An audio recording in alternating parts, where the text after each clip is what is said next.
Home family, कैसे आप ठीक होंगे। आपका अपने चैनल पर बहुत बहुत स्वागत है। चैनल को लाइक शेयर सब्सक्राइब जरूर करें। राधा स्वामी जी, जी राधा स्वामी जी, जी राधा स्वामी। कबीर साहिब कहते हैं कि केवल नाम जप से मुक्ति नहीं मिलती है। क्यों नहीं मिलती है? वो नाम जाप कर रहे हैं तो कबीर तो कहते हैं कबीर साहब के नाम सिमरन करो। फिर कहते हैं कि इस नाम की मुक्ति नहीं मिलेगी। इसका भेद क्या है? फिर हम जानेंगे कि वास्तव में कबीर साहब क्या बताते हैं, भगवान कहा है और अनुभव कैसे किया जाता है और किस प्रकार से व्यक्ति के जीवन में गरीबी आती है। उपाय किया जाए, गरीबी दूर हो जाए। और एक पतिव्रता स्त्री, जो पतिव्रता स्त्री पत्नी होती है, उसकी शक्ति क्या है? कैसे मनुष्य पतिव्रता हो सकता है? सारी चीजें कबीर साहिब बताते हैं अपनी वाणी में। सबसे पहले कबीर साहिब की जो वाणी है वह शब्द नंबर 40। कबीर कहते हैं कि पंडित बाद बदे सो झूठा।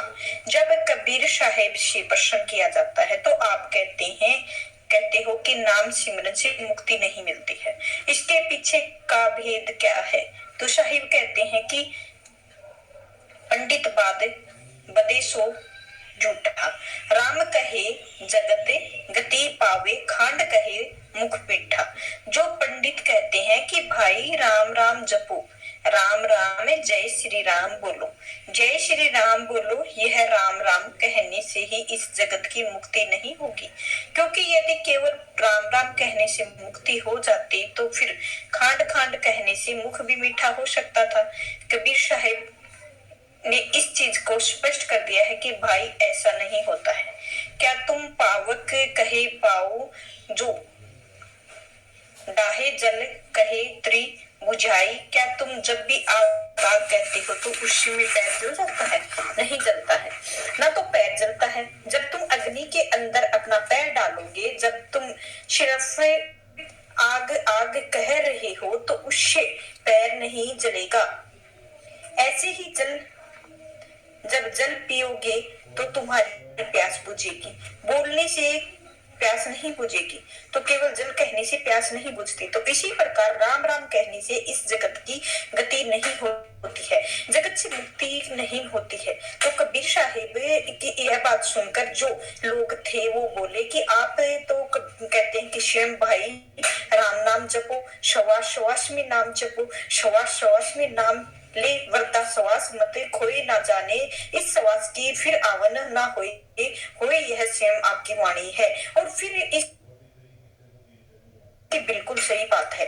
भोजन कहे भूख जो, बाजे तो दुनिया तर जाए नर के संसुआ।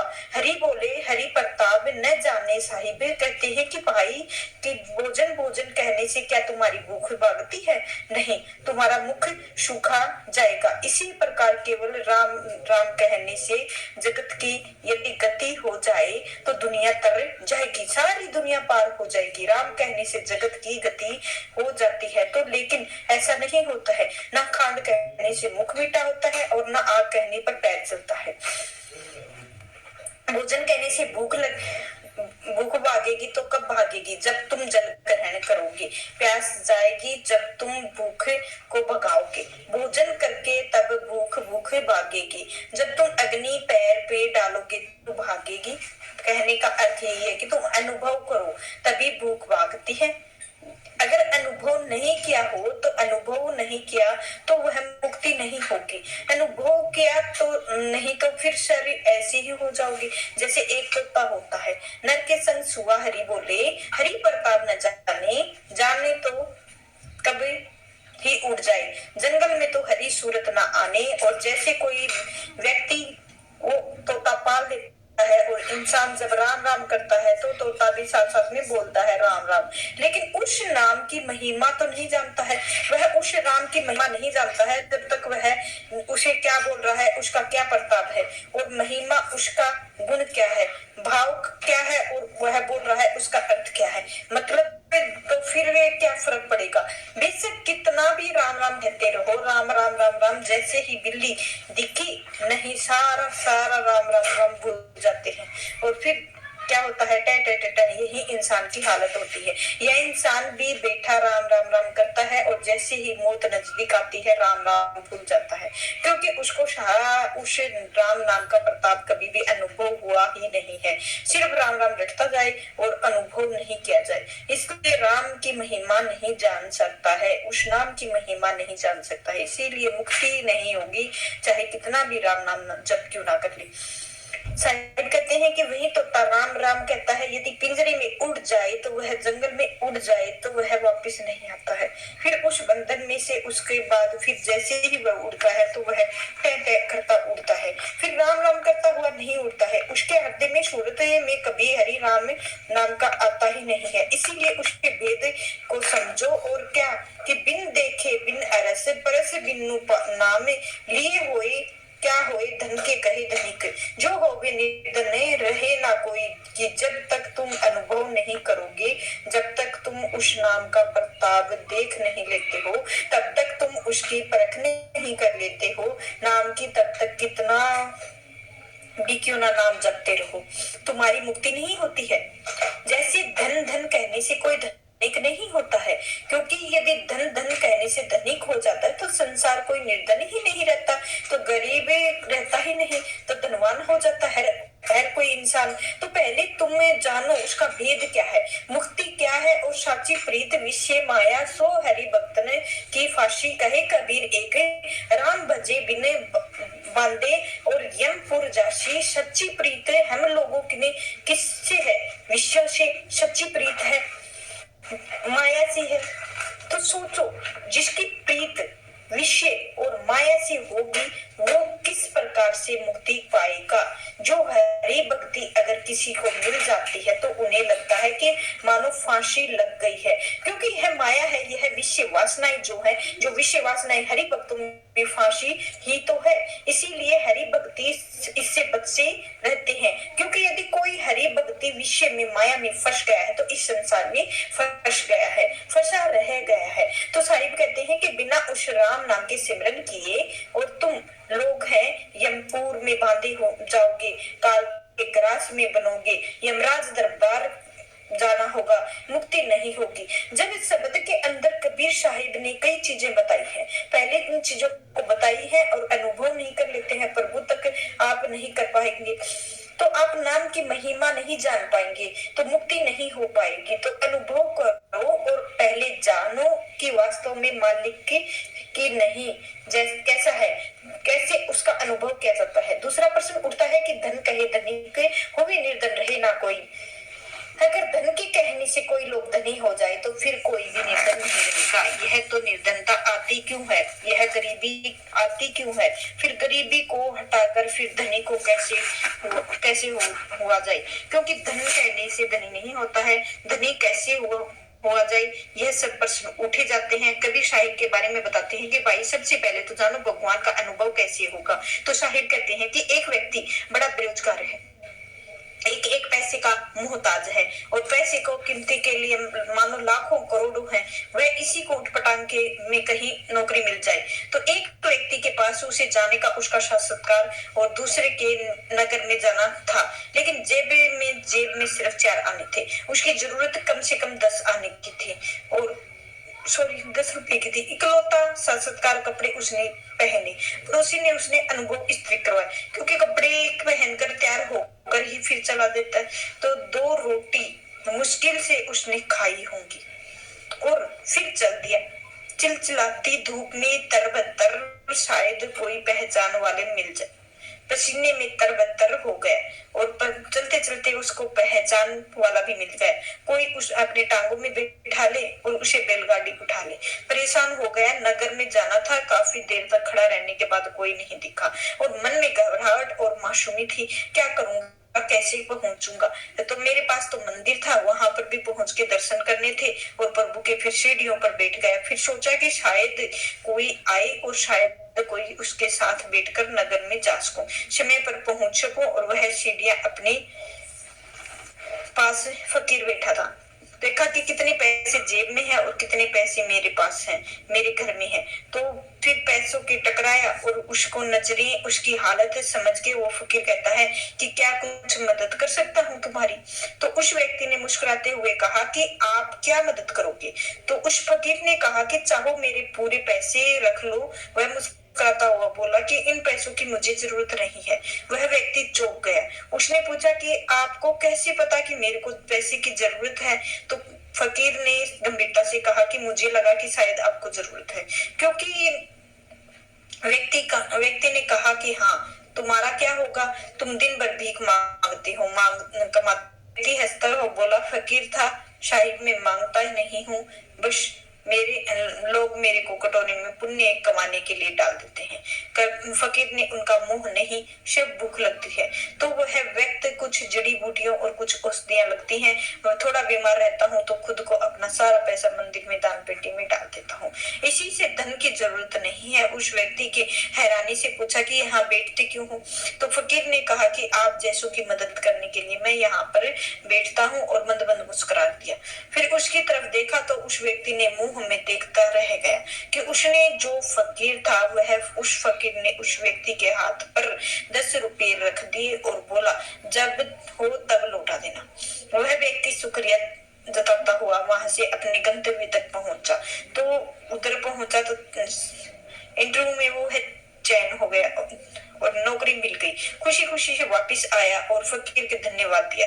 फिर मंदिर पहुंचा तो फिर उसे बहुत भारी भीड़ थी। वह उसके व्यक्ति को देखा और फकीर मरा पड़ा था। बहुत आश्चर्यचकित रह गया कि एकदम से भौचक्का रहकर उसने पूछा कि भला यह सुबह तक ठीक थे, ऐसा क्या हो गया।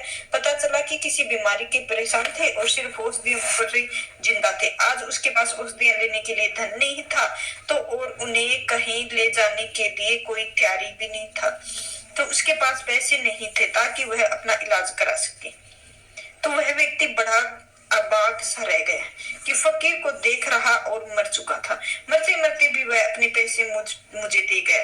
पैसों की उसकी जिंदगी का धर्मदार था और पैसे उनकी जिंदगी बना दी थी। भीड़ में बोला कि अच्छा हुआ मर गया, यह भिखारी तो मुझे बोझ के होते थे, कहीं काम का नहीं था। लेकिन उस व्यक्ति के लिए व्यक्ति के भिखारी नहीं थे, बल्कि वह व्यक्ति भगवान के समान थे। अपना धन देकर, अपना जीवन देकर उस व्यक्ति का जीवन संवार गया था, नौकरी दिला गया था। और ईश्वर का अनुभव ऐसे ही होता है। ईश्वर हर एक के अंदर है और सब घाट मेरे सैया सुन सेज ना कोई, बलिहार व घटे और घट पर घट होई। तो यूं ही हर एक के अंदर है, कोई घट कोई हद उससे सुनना नहीं है। बस फर्क तो ये है, केवल समझने का है।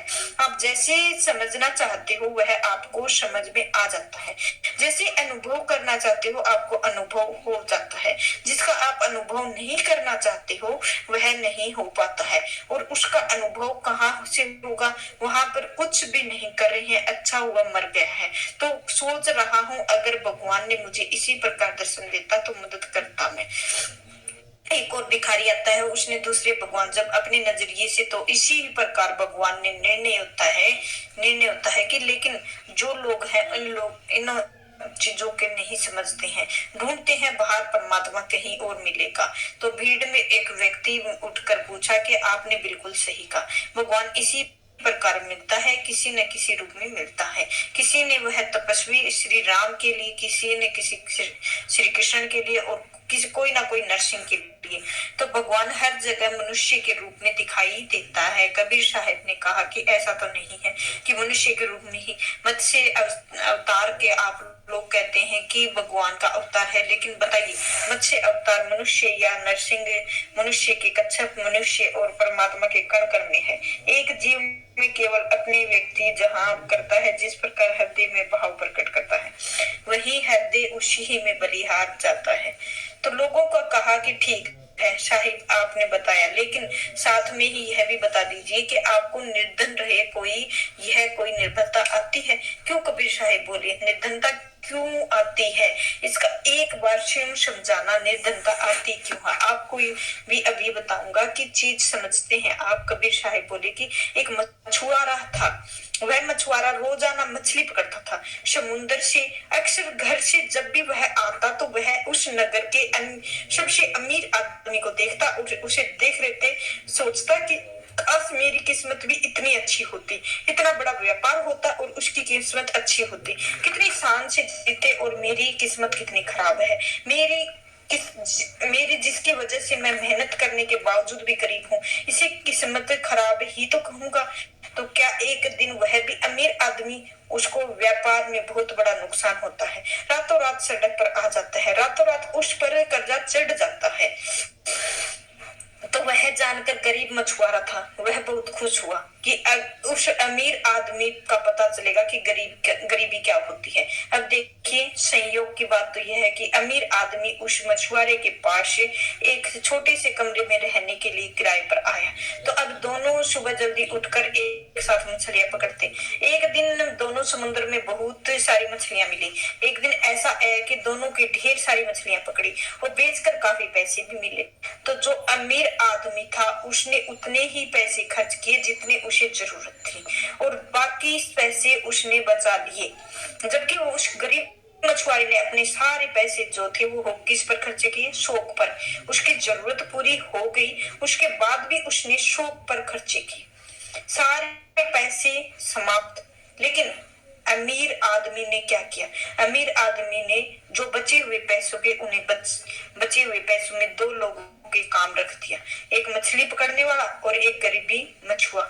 तो अगले दिन ही अकेला गया और पैसे के सारे खर्चे कर चुका था। शाम को इस अमीर आदमी के अपने दोनों साथियों के साथ इतनी सारी मछलियां पकड़ी कि मछुआरा पूरे एक हफ्ते तक भी ना पकड़ पाया। तो अमीर आदमी वही प्रक्रिया बार बार दोहराई, जो व्यापारी था उसने वही प्रक्रिया बार बार दोहराई। तो जितनी जरूरत थी उतने पैसे खर्च करता और बाकी पैसे बचा लेता। तो दूसरे लोगों को काम में लगाता, दूसरों लोगों को उसके काम कर रहे थे। धीरे धीरे देखते देखते यह व्यक्ति जो व्यापार था वह मछलियों से सबसे बड़ा व्यापारी बन गया, गरीब आदमी वही रह गया। अब आप मुझे बताइए कि इससे जो परिवर्तन आया कि गरीबी गरीबी रह गया, तो व्यापार था वह फिर से अमीर हो गया। तो इसमें भेद क्या है, भेद केवल एक ही है, भेद यह है कि सोच का, भेद था नजरिए का। क्योंकि जब अमीर आदमी गरीब हुआ तब जो व्यापारी कंगाल हुआ, तो गरीब आदमी ने जो मछुआरा था उसने मन ही मन में वो खुशी हुआ और चलो यह भी गरीब हो गया है। अमीर आदमी उससे ले रहा था और व्यापारी ने आदमी से कुछ ही नहीं लिया था, लेकिन उसकी सोच का कारण गरीब रह गया। और किसी भी प्रतिस्पर्धा मत करो, अगर करनी है तो स्वयं से करो। दूसरों की देख रेख हमेशा सोच में ही उससे क्या सीख सकते हैं। तो दूसरों का बुरा मत सोचो, बुरा सोचने से हमारा ही नुकसान होता है और हमें ही हानि पहुंचती है। तो